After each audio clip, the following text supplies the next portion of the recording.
Hey guys, what's up? It's me, Pop Rocks. You know who I am. Like, comment, subscribe as we're talking about a Sombra Stadium concept today. I have 15 powers, I believe, here, and so that'll be enough for a whole set and then some. So if some of these are too powerful, we just won't use them, or we'll swap them out if they're a lesser evil. So let's get right into the Sombra video with first.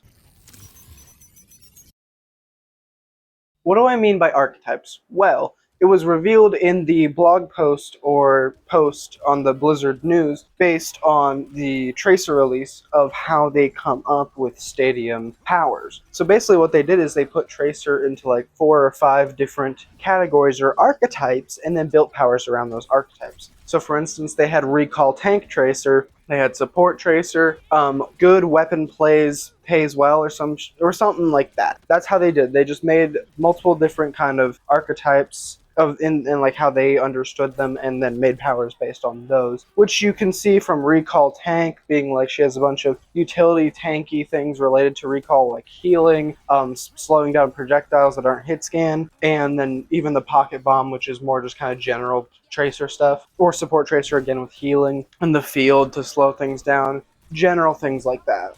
I'm going to cover Sombra's archetypes that I gave her throughout the video, starting with...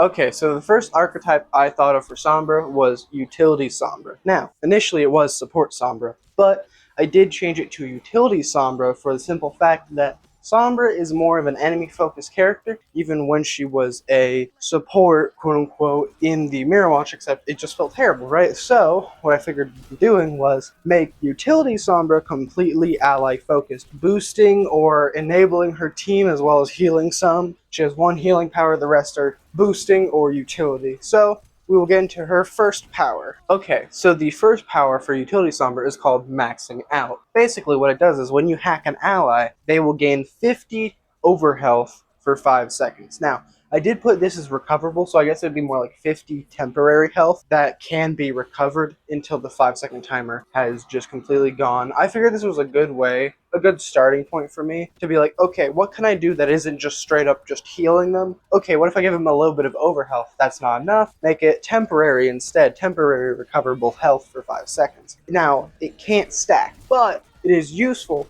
because if Sombra can EMP or something, then she can just affect all of her allies, and that would be pretty useful. Her next power that goes under Utility Sombra is called Reboot. Basically, she will hack her ally to give them 30% increased attack speed and heal them for 45 healing per second for 3 seconds, and the attack speed lasts also for the 3 seconds.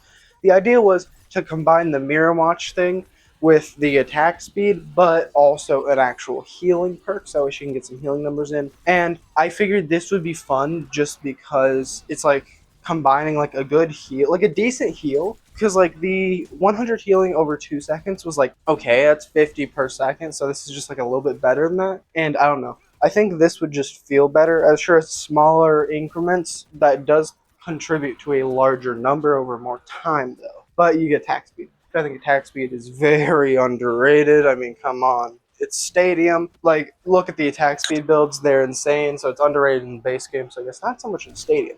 Anyway, I'm going to stop rambling about Reboot, and we're going to go into the next power. The third of 4 powers for Utility Sombra is called Rerouting. Basically, when you enter stealth, allies within 6 meters of you will also get the stealth boost that you have for 3 seconds upon leaving your 6-meter radius. So basically, you'll have like a green aura around you whenever you enter stealth outside of your little purple one for detection, and you'll basically just, when an ally's in that, they'll get your speed boost, whether it be 60% like normal, or whatever they change it to, or if you increase your speed baseline, it will also compensate for that. But then when they leave, they'll have it for a couple seconds. So this is just kind of like movement speed boost your team if you don't have a Juno or a Lucio, but you have a Sombra. That's an idea there. I figured this would be fun, kind of give her a movement speed thing, because she does have a movement speed ability, like a lot of other DPS get in this, but I wanted to incorporate it in the Utility Sombra, so that is why it is here. The last power under the Utility Sombra archetype is called Marionette. Basically what happens is Sombra can now hack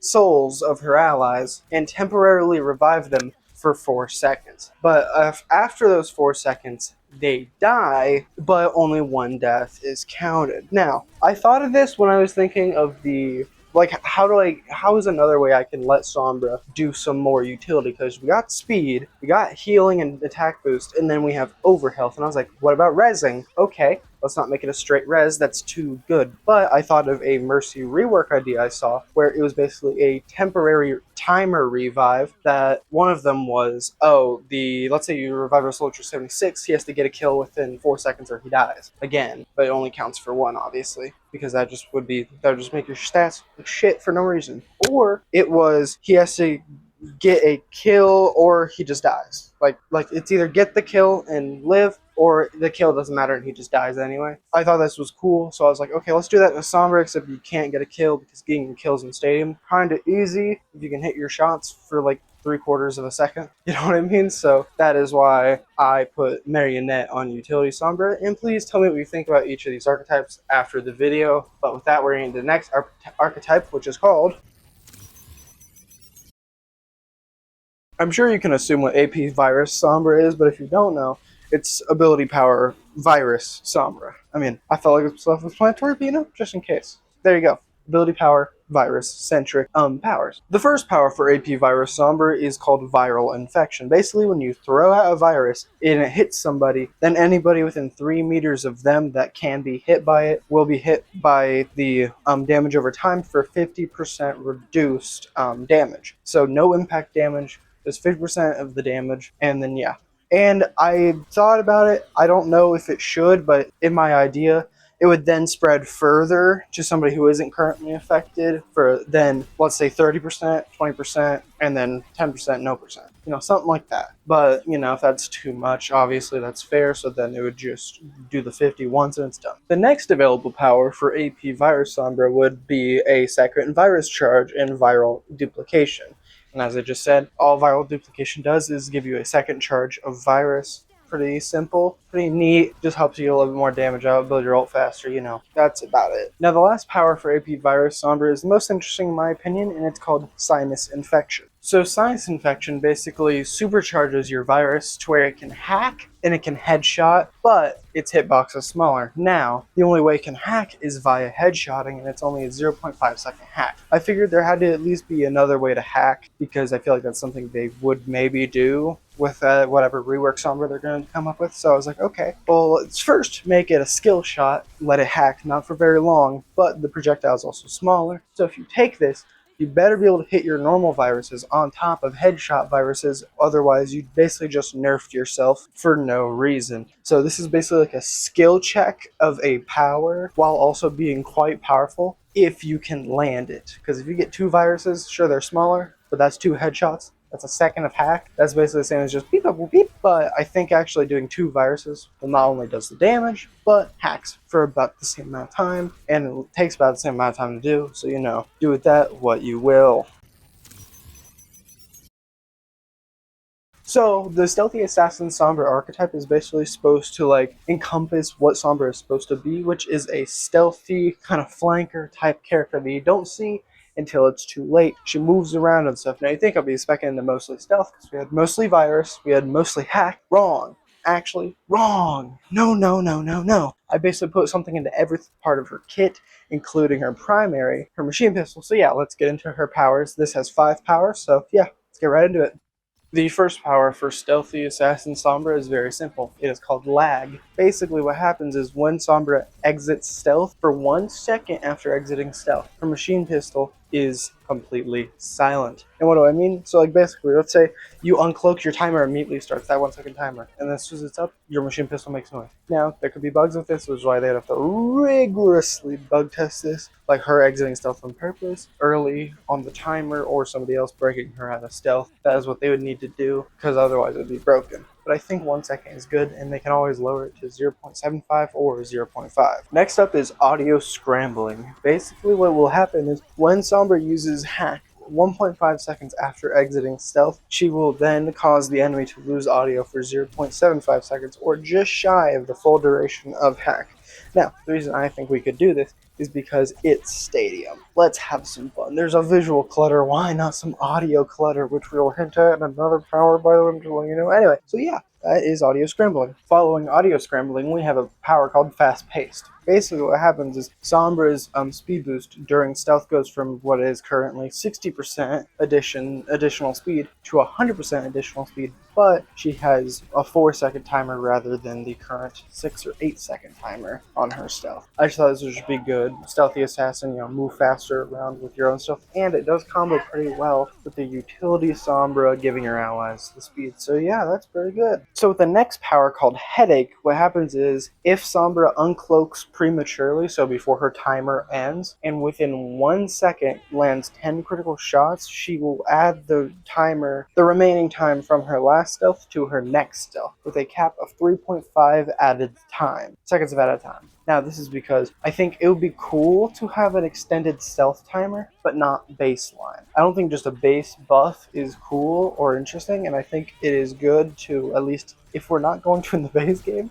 in Stadium, encourage Sombras to be proactive if they're going to uncloak early. Because like most of the time on Sombra, I uncloak early. I uncloak like halfway through my timer if I find a victim. But like then after that, I'm kind of just sitting there waiting for the cooldowns to come back and all that. But with this, you can kind of add it to it. Like maybe instead of adding time, maybe you can shave off time on your cooldowns, maybe. So it's like if whatever's on cooldown, it'll just split it into however many cooldowns need to recharge and stuff, but that's getting to too technical stuff. So yeah, that is Headache. And the final power for Stealthy Assassin Sombra is Audio Lure. Now, what happens in Audio Lure? Well, basically what happens is when Sombra crouches and uses Translocator, she will then place an Audio Lure anywhere where her crosshair is within 15 meters of where she can see. So not through walls, but on walls. And then once an enemy reaches within 3 meters of it for a couple seconds, or she presses Translocator while crouching again, a random Sombra sound effect will play from the lure, and so then she can either jump on that target or just use it for distraction. Sorry I said all that in one go, but there you go.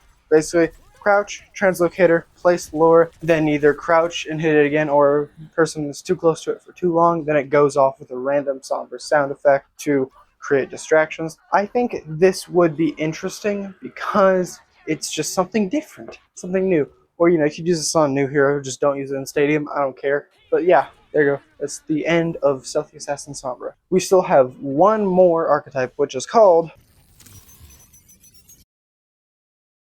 The final archetype that I organized all these powers into is called Hacker Sombra, which is just to bring out more of the hacking fantasy and more effects to hack in general, aside from, Utility Sombra doing that. And the first one we're going to start with is Surprise. Surprise is probably one of the simpler powers. Basically, when you throw Translocator and teleport to it, instead of going into stealth, you do a miniature EMP, which would be like, I don't know, 5 to 8 meters in radius and only do a 2-second hack with no damage. It's just like a little way to get more hacking. Now, obviously, she would still say... It might be like the Genji thing where she doesn't say the voice line, or since it's a hack, she might say the voice line, like EMP activated, or it'd be like mini EMP activated, something like that. So yeah, that's how I would balance it at least. After Surprise, we have No HUD, which basically is what it sounds like. Sombra will temporarily deactivate the player's HUD and only leave them with a crosshair of her little hack skull that you've seen throughout the video, or what it looks like, in place of their crosshair. This will obviously be when you hack them. I just thought this would be a fun way just to disorient people without actually putting anything really in the way necessarily, because it's not going to be like a big hack skull in the middle of their screen where the crosshair is.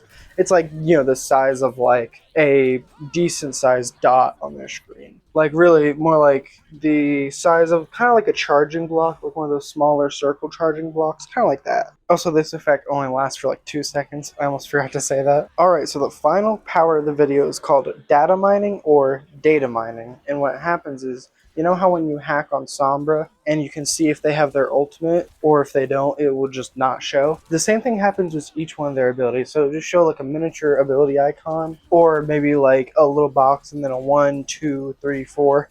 So, probably an ability icon for characters with unconventional button placement. So then that way you can see if they have their cooldowns or not. And I just thought this would be a fun thing to do, because, if we're not going to get a new character who can hack, or anything ever, we might as well let Sombra do it, no? And to finish off this video, let's end it with... Alright, we're just going to run through the items real quick. So I thought of 2 items while making this. The first one called Playing Both Sides, which basically means you can just switch between your ally and your enemy hack, so then that way you don't accidentally hack an ally or an enemy while trying to do the opposite. And then the other perk is called Automation Disabled, where basically she will hack, when she hacks a turret-like thing, be it a symmetric turret, torb turret, symmetric teleporter, or an Alari pylon, stuff like that. Then when she hacks those, not only will they be disabled, but they will be reduced to 25% of their HP. So this is just that way she could release with, like, let's say, Alari, and so then they kind of like counter each other somewhat, because Alari might have stuff to keep Sombra off, while Sombra might have stuff to keep Alari's pylons off. You know, that's the general idea there. Alright, well, if you've made it this far, please go down in the comments and comment lure or something like L-U-R-E, lure. So that way I know you've made it this far, because we're about 15 and a half, 16 minutes in the video. This video took a lot of work and a lot of creativity from me, not only on names, but also abilities that don't feel crazy powerful, but can be. So please like, comment, subscribe if you like this and if you want to see more. And drop in the comments also if you want to see certain other characters. Like, I'm working on Ramatra, Venture, Alari, and Lifeweaver. Currently only Alari actually has other powers and stuff, but I'm trying to get those 3 to get done as well, because I really want those 3, Venture, Lifeweaver, and Ramatra, are released at the same time in the stadium. Yeah, with that, I'll see you on the next one. Bye-bye.